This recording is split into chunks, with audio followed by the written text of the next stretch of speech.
जिंदगी है जिंदगी, हमसे मत कर दिल। चांद क्यों जर्द है, रात पे दर्द है। तुम मेरी हर ख्वाहिश के आगे दीवार बन कर खड़े रहे और आज मैं उस दीवार को हमेशा के लिए हटा दूंगा। 14 दिसंबर 1979 को रिलीज हुई थी एक्शन एडवेंचर ड्रामा से भरी फिल्म दो शिकारी। फिल्म की मेन कास्ट में विश्वजीत, विनोद खन्ना, रेखा और अमजद खान वगैरह नजर आए थे। हालांकि फिल्म के बजट व कमाई के आंकड़े कहीं मेंशन नहीं कर रखे, इसलिए ये जानकारी हम आपको नहीं दे पाएंगे। लेकिन इतनी जानकारी जरूर देंगे कि दो शिकारी फिल्म बॉक्स ऑफिस पर फ्लॉप रही थी। फिल्म दो शिकारी 1885 में पब्लिश्ड राइटर हैगेंड के किंग सोलोमन माइन्स नॉवल पर आधारित थी और इसकी लॉन्चिंग सन 1969 में हुई थी, वो भी अनजाना सफर टाइटल से। यानी लॉन्चिंग के टाइम ले देकर इसमें केवल विश्वजीत ही बड़े स्टार थे, जबकि विनोद खन्ना, रेखा और अमजद खान तब अनजान सितारे थे। बता दें, विनोद खन्ना ने 1969 में सुनील दत्त की फिल्म मन का अमित से मेन खलनायक के तौर पर एंट्री मारी थी और तेलुगु व कन्नड़ फिल्में करके आई रेखा की, जहां ये बतौर मेन हीरोइन के तौर पर डेब्यू हिंदी फिल्म होने वाली थी। वहीं अमजद खान ने कुछ छोटे मोटे रोल ही निभाए थे।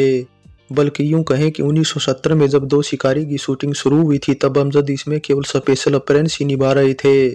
लेकिन इसके बाद जब फिल्म सेंसर बोर्ड में फंस गई और 1975 में आई फिल्म शोले में डाकू गब्बर का रोल निभाकर अमजद खान जब दुनिया भर में फेमस हो गए, तब दो शिकारी के मेकर्स ने उनका रोल बढ़ा दिया। और जिस तरह से उन पर शोले में महबूबा ओ महबूबा गाना फिल्माया गया था और हिलन उसमें बतौर डांसर नजर आई थी, ठीक उसी तरह दो शिकारी में होठ ये मेरे आग से नहीं कम जैसे गाने में अमजद खान नजर आए और पद्मा खन्ना फिर उसमें डांस करती नजर आई थी। होठ ये मेरे आग से नहीं कम। हालांकि मेकर्स द्वारा ऐसा करने से अमजद खान के दो शिकारी फिल्म में दो अलग अलग तरह के लुक हो गए थे, जिसमें पहली लुक दाढ़ी के साथ थी, वहीं दूसरी लुक बगैर दाढ़ी के थी।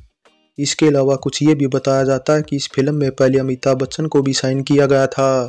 अमिताभ ने फिल्म 1970 में साइन की थी, लेकिन बाद में उन्होंने फिल्म छोड़ दी, जिसके बाद मेकर्स ने फिर उनकी जगह पर भूषण तिवारी को ले लिया था। रेखा की जिंदगी तमाम विवादों और परेशानियों से घिरी रही है। अपने काम से हम सबको एंटरटेन करने वाली रेखा की जिंदगी में कभी खुशियां ठहरी नहीं पाई हैं। उन्हें प्यार मिला, शादी भी हुई, लेकिन फिर भी अकेली रह गई।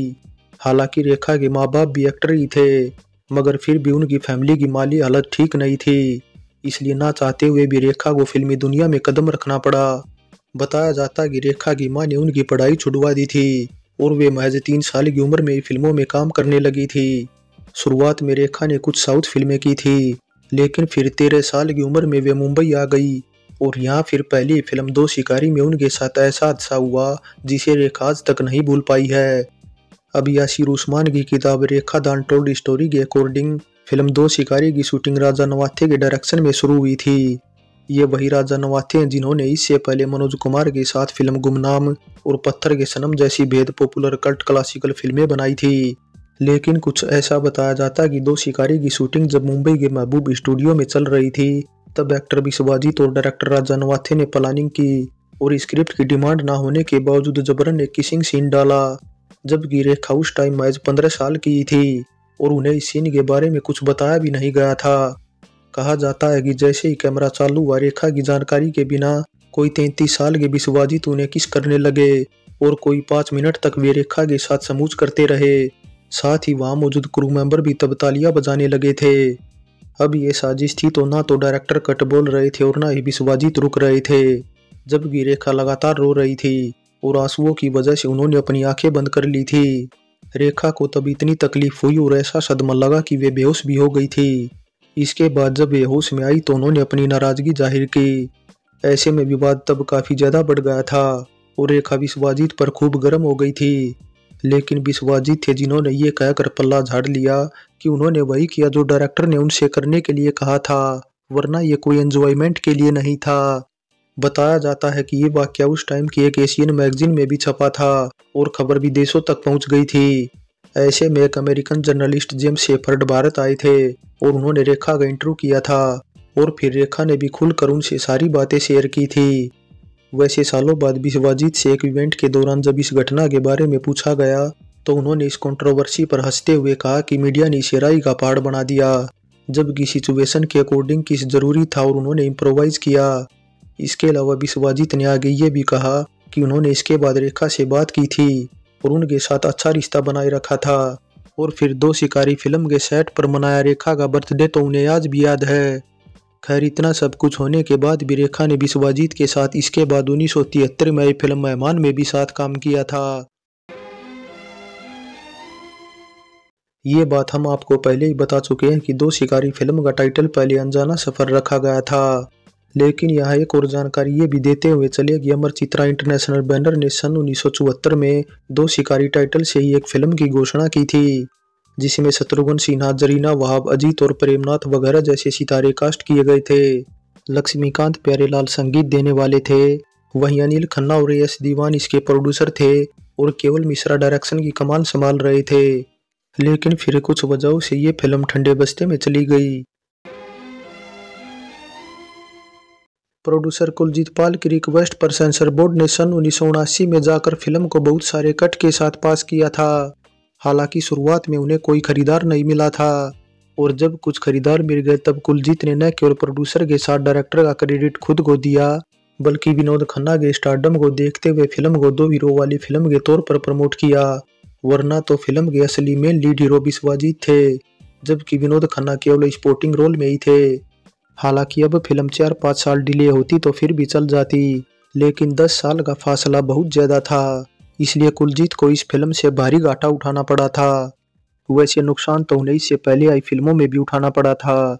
ऐसे में कुलजीत को महेश भट्ट से कुछ सहारा मिला जब उन्होंने काफी लो बजट वाली फिल्म अर्थ बनाई। बता दें, ये फिल्म 1982 में रिलीज हुई थी और काफी सफल रही थी, और फिर इसी वजह से कुलजीत ने 1987 में आई फिल्म आज और 89 में आई फिल्म जिस्म का रिश्ता का डायरेक्शन महेश भट्ट से ही कराया था।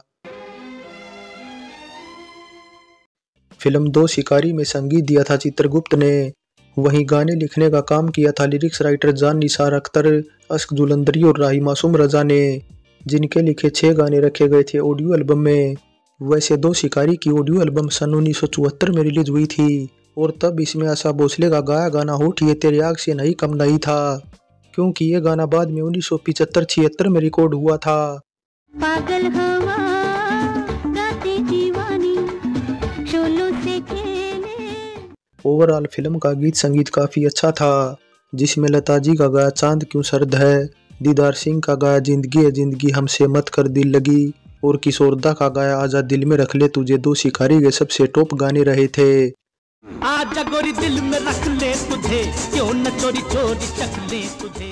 इसके अलावा यहाँ एक और जानकारी ये भी देते हुए चले कि फिल्म का बैकग्राउंड संगीत 1965 में आई हॉलीवुड की film for a few dollar मोर से एज इट इज उठाया गया था, और फिर यही संगीत हमें दीदार सिंह परदेसी के एक गाने ए दिल मेरी जान मेरी मंजिल है कहाँ गाने में भी सुनाई देता है।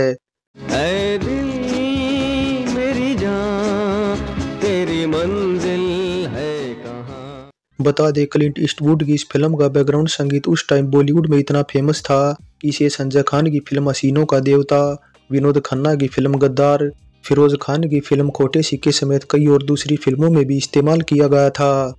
फाइनली दो शिकारी एक एडवेंचर फिल्म थी, और इसमें सेट का डिजाइन शानदार था, वहीं कॉस्ट्यूम भी आउटडोर नेचर के हिसाब से अच्छी थी, लेकिन कुछ वाइल्ड लाइफ शॉट देखने में थोड़ा अजीब लगते हैं।